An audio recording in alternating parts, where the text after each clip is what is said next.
Mixing with Mike career building tip. This is on getting the info you need before you start your work.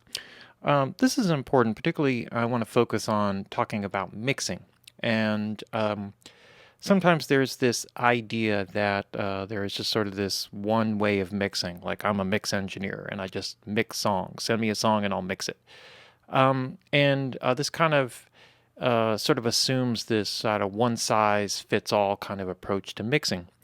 And what's important, really, if you want to have success in terms of working with your clients and giving them the results that they want, as opposed to just applying what you think it should be onto the mix, is to really talk with the artist or the producer or whoever is hiring you to get what their vision of the project is and get as much information about how they perceive or what they want the project to sound like.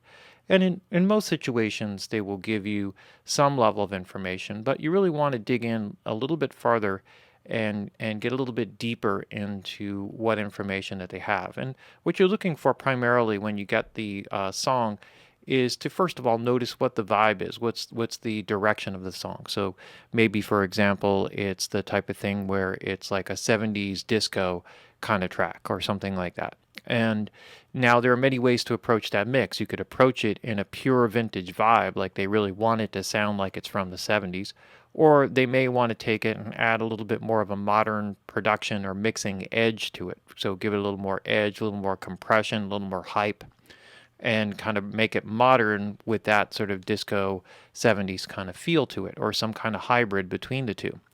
And so you want to discuss this and also discuss with them in particular if there was a particular song or track that they modeled this particular production after. And if that's the case, then get a hold of that track and use that as a reference. Not so much that you copy the exact sounds, or reverbs or settings and all that sort of stuff, but that you capture the same basic feel or vibe based on the tempo and the nature of the song, what the song is specifically about, and what sort of settings would kind of fall in and make sense with the basic vibe or general style of the song. So getting as much information as you can like this is going to be really helpful in terms of how you get off started with the mix. Because if you just start mixing and then you submit a mix to them without getting this information, they'll say, well, this isn't really what we're looking for. We're looking something a bit more vintage vibe and this kind of thing. Now you go back and normally what I would do in that case is just start over again if it was a completely different thing. But what most people will do is they'll say, all right, well, I've done all this work already. Let me switch directions with it. And sometimes that's appropriate if you're close and you're just trying to make adjustments. But if you're way off base, then it makes more sense to strip it and start over. But now you've wasted all that initial time that you could have just gotten right straight to if you got the information that you needed right from the beginning.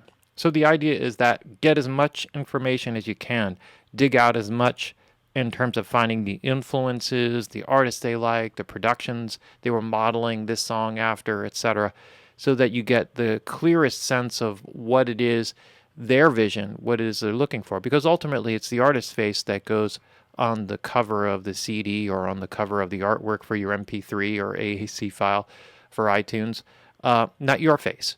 So, and in fact, without the actual CD, there are very few credits, if at all, of even the mix engineer. So it's not even like your name gets associated with any kind of production that you necessarily wouldn't like.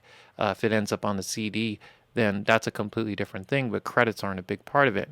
So ultimately, your success is going to be based off of how satisfied the client is with the results and creating a great vibe. And that should also teach you a lot and make you a better mix engineer.